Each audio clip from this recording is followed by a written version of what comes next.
It's shifting. My heart is a stone when it should shine. Bonjour. Okay, ready? One, two,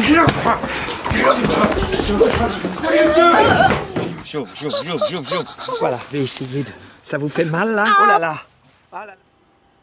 Écoute, je suis heureuse avec toi.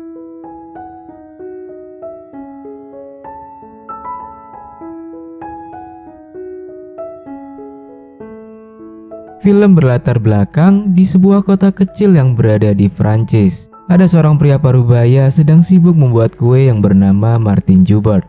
Ia juga memiliki toko roti yang cukup terkenal di sana dan dikelola bersama istrinya. Di suatu pagi, ia melihat tetangganya yang bernama Charlie sedang membakar barang-barang peninggalan istrinya yang sudah meninggal. Melihat itu, Martin turut sedih karena dulunya Martin sangat dekat dengan mereka termasuk istrinya. Di saat itu juga Martin mengambil buku diari milik istri tetangganya itu dan membacanya. Kemudian adegan berpindah ke 1 tahun yang lalu yang dimana Charlie baru saja menikah dengan istrinya yang bernama Gemma.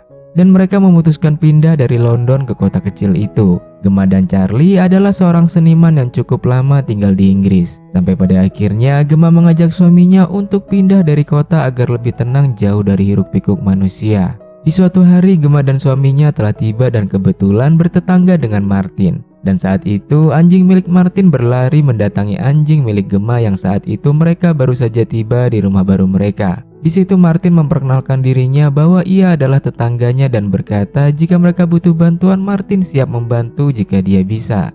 Tampaknya dengan kehadiran tetangga barunya itu Martin terlihat senang karena sudah lama mereka tidak memiliki tetangga dekat. Di keesokan harinya, Gemma dan Charlie datang ke toko kue milik Martin. Dari cara Gemma mencium roti dan memakannya, membuat Martin terus memandangi Gemma dan berfantasi liar. Tak lama kemudian datang seorang wanita bernama Wizzy. Mereka mengobrol dan berkenalan yang ternyata rumahnya tak jauh dari rumah mereka. Hi, I'm Charlie. No. This is Gemma. it's organic. Sorry for interrupting. No, it's... Setelah itu hubungan sosial antara Martin dan Gemma semakin dekat. Di suatu pagi Martin tak sengaja bertemu dengan Gemma di jalan yang sedang membawa buket bunga. Sambil mengobrol mereka melanjutkan perjalanan bersama. Dan sesekali Martin berkata-kata dengan bahasa Prancis. Martin mulai kelepek-kelepek kepada Gemma pada saat Gemma tersenyum melambaikan tangan kepadanya. Seketika jantungnya pun berdebar kencang.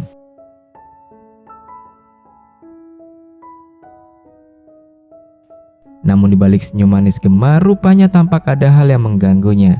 Di malam itu Martin dan istrinya diundang makan-makan dan minum di rumah Gemma. Di situ Martin melihat raut wajah Gemma yang terlihat kurang mood dan seperti memendam masalah. Gemma memang senang tinggal di sana, tapi karena masalah ekonomi membuat dirinya jadi termenung.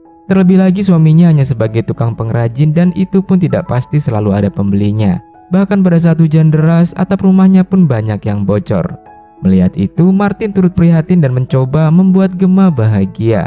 Dia mengajak Gemma ke toko rotinya dan mengajarkannya cara membuat roti yang benar. Dan cara itu pun lumayan berhasil, tapi lagi-lagi fantasi Martin kembali muncul pada saat itu.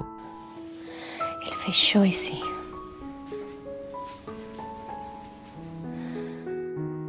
Di suatu hari, Gemma bertemu lagi dengan Wizzy beserta suaminya yang bernama Mark. Mereka sudah cukup tahu dari Charlie kalau Gemma adalah seorang pelukis yang cukup baik. Dan ia meminta Gemma untuk melukis dinding rumah mereka agar lebih terlihat cantik dan artistik. Dan tentunya Gemma akan mendapat bayaran. Oh, perfect. Such a style. Very... Makin hari kecantikan Gemma semakin terpancar. Hal itu diungkapkan Martin pada saat bertemu Gemma di hari selanjutnya. Dan Gemma juga bercerita kalau ia saat ini lebih sering makan roti yang rendah kalori, sehingga berat badannya akan selalu terjaga. Saat mereka selesai mengobrol, tiba-tiba Gemma disengat lebah di punggungnya. Ia tampak kesakitan dan panik karena ia tidak bisa menjangkau area tersebut. Jadi ia minta tolong Martin untuk mengambil lebah yang masih berada di dalam bajunya. Mau tak mau, Martin harus mengambil lebah itu dan membuka baju Gemma. Saat lebah itu berhasil diambil, ia juga harus mengeluarkan racunnya dengan cara menyedotnya supaya tidak berakibat fatal. Tetapi aksinya itu dilihat oleh pria yang bernama Herve. Ia mengira kalau Martin sedang bermantapan dengan seorang wanita. Namun tak lama dari itu, Gemma langsung jatuh dan pingsan akibat sengatan lebah. Dengan cepat mereka langsung membawanya ke rumah sakit terdekat. Setelah selesai mereka kembali pulang, namun Gemma masih terlihat lemas sehingga dia tidak sadar kalau ia bersandar di pundak Martin, sehingga membuat Martin menang banyak. Setelah kejadian itu, kini Gemma mulai beraktivitas kembali. Dia izin dengan suaminya untuk berbelanja dan tak sengaja Martin melihat Gemma ada di depan tokonya. Tak lama kemudian ia dihampiri oleh Herve dan di situ ia menanyakan keadaan Gemma. Dan Gemma juga berterima kasih kepada Herve karena sudah menolongnya tempo hari lalu. Martin yang melihat Herve mulai mendekati Gemma pada saat itu, ia yakin kalau Herve hanya ingin mengajak Gemma bobo bareng saja. Karena Herve ini adalah orang yang munafik dan suka modusin cewek cuy.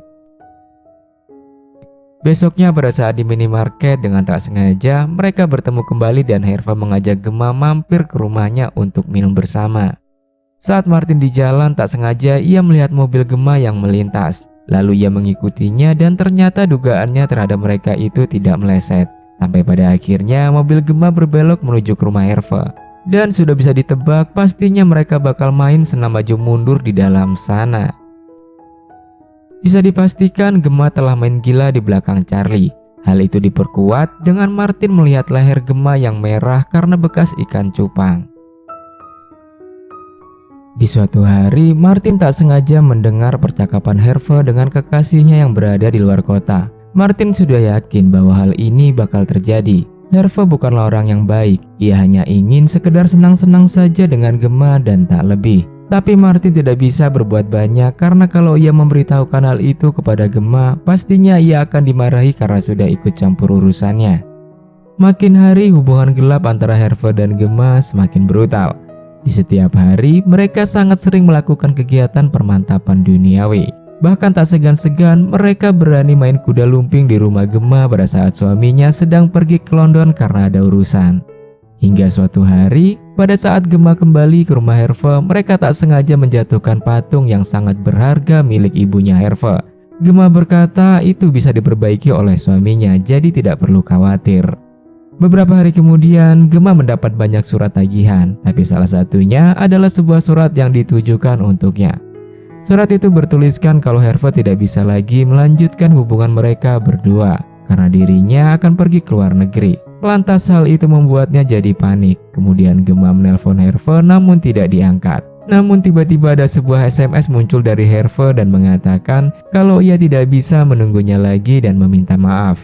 Dan kebetulan Herve kedatangan ibunya yang sedang marah-marah kepadanya karena kuliahnya belum juga selesai. Kemarahan ibunya Herve bertambah karena ia tidak melihat patung kesayangannya. Herve berdalih kalau patung itu sedang diperbaiki di tempat seseorang karena ada lecet kecil. Yang tak lain orang itu adalah Charlie. Tentunya ibunya itu tidak mudah percaya. Kemudian ibunya itu langsung mendatangi rumah Charlie dan bertanya tentang patung tersebut. Tapi Charlie tidak mengerti apa yang dikatakan ibunya. Bahkan ia juga tidak mengenali Herve. Charlie tidak pernah menerima patung tersebut. Ibunya yang kesal kemudian membawa Herve pergi dari sana. Très ennuyé. Carte. Dan karena kejadian itu, kini Charlie tahu siapa itu Herve. Ternyata adalah orang yang telah berselingkuh dengan istrinya. Charlie yang kesal karena telah dihianati, kemudian ia memutuskan untuk pergi ke London meninggalkan Gemma untuk sementara waktu. Di hari selanjutnya, Gemma kembali ke rumah Wizzy untuk meneruskan pekerjaannya. Tapi di sana, ia bertemu orang yang pernah mengkhianatinya. Orang itu bernama Patrick, mantan pacar Gemma. Dulunya mereka adalah sepasang kekasih, tapi Gemma mendapati Patrick yang sedang berselingkuh dengan wanita lain. Dan kini ia muncul kembali dan meminta maaf berharap ingin balikan. Tapi Gemma tidak bisa melakukan itu karena ia memiliki suami. Dan Gemma juga menelpon suaminya agar kembali pulang ke rumah mereka. Dia juga berkata bahwa sangat merindukannya. I miss you, Charlie. Beberapa hari kemudian, Gemma mengajak Martin untuk mampir ke rumahnya. Di situ Martin melihat barang-barang yang sudah dikemasi oleh Gemma yang sepertinya ingin pindahan. Tapi secara mengejutkan, Martin bersikap emosional seolah tidak setuju Gemma pindah dari sana. Karena sikap Martin, lantas Gemma menyadari suatu hal. Ternyata Martin adalah orang yang menulis surat dan mengirim SMS kepadanya waktu itu, bukan Herve. Martin melakukan itu hanya agar Gemma tidak terjerumus ke lubang yang lebih dalam dan ingin menyelamatkannya. Namun perbuatan Martin membuat Gemma tidak terima dan marah. Dia tidak ingin ada orang yang mencampuri urusan hidupnya. Apalagi Martin hanyalah seorang tetangga biasa. Martin yang merasa bersalah atas perbuatannya itu, lalu ia membuatkan kue spesial dan memberikannya kepada Gemma.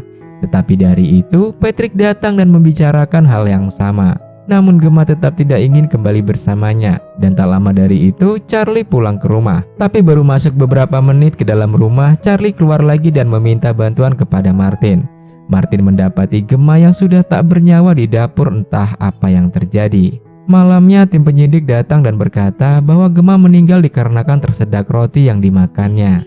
Dan Martin merasa kalau itu adalah salahnya. Di sisi lain, Charlie merasa salah karena terlambat datang pulang ke rumah. Namun di sisi lain, Patrick juga merasa bahwa itu juga kesalahannya. Andai saja waktu itu dia bisa memberi pertolongan yang tepat pada Gemma, dia pasti bisa selamat.